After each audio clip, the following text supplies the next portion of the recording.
And the basic movement to do in squat is just like a sit-up, but there are certain forms that you need to take into consideration, and those are that when you stand while doing the squat, you need to make sure that your stance, which means your feet, should be your shoulder width apart. It should be your shoulder width apart with your toes a little wide. You don't need to widen your heel, you just need to widen a little bit of your toes. Your toes need to be a little out. And you need to make sure that your chest is up. Your chest is up. And then when you sit down, you have to assume that you are sitting onto a chair by throwing your hips back, wherein you need to make sure that your knees, they can't come in front of your toes, no. Right? You can't scoop down like this, no. So you need to make sure that your chest is uptight, and when you go down, you throw your hips back so that you are sitting onto a chair and your knees do not come in front of your toes. So how do you sit? This is the form. Put your hands out. It helps you maintain the balance of the body. Hands out, go down, maintain a 90-degree angle with the ground wherein your knees are not outside your toes, right? Maintain a 90-degree and make sure that when you go down, you breathe in. When you go out, you breathe out, right? So it has to be breathe in, breathe out. Another thing, please notice it from the other side as well, that we do this, right? We can't go this, we can't go this. We have to make sure that we sit onto the chair, right? And we breathe in when we go down, we breathe out when we go up.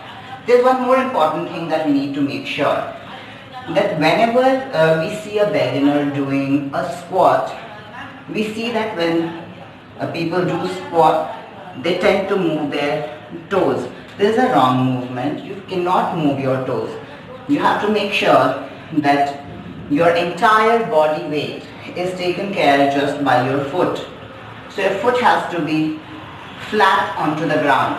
Static lunge, what do we need to do is, we need to stand with our feet apart like this, with making sure that the leg that is going back, our heel is coming up. Our heel is off the ground. I'll show you how.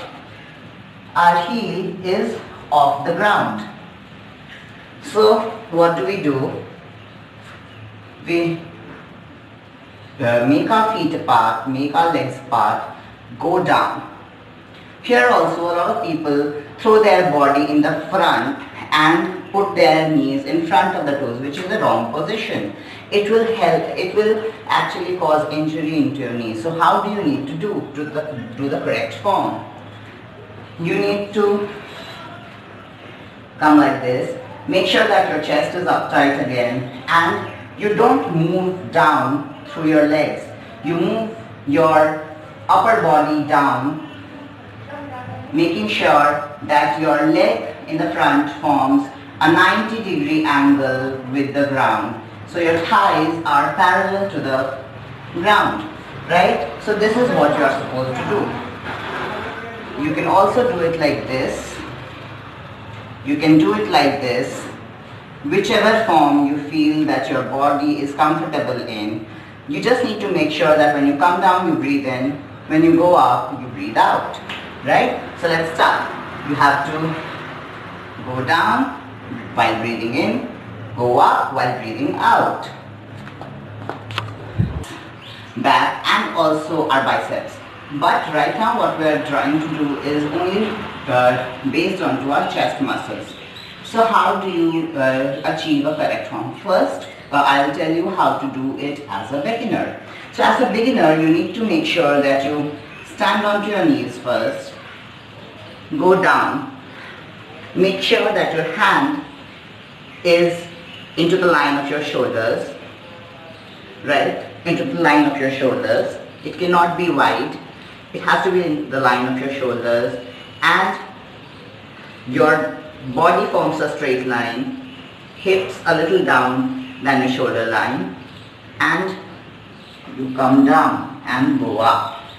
Come down and go up, right? You need to make sure that when you come down, your chest comes in between your hands, right? I'll show you again from the other side for your better understanding,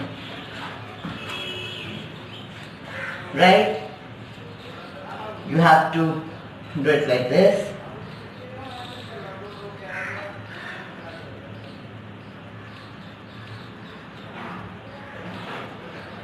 Okay, and those who are in the intermediate level, who can do plank position, high plank position easily, they can start with a high plank position push-up. So you have to make sure that your hands are your shoulder width apart.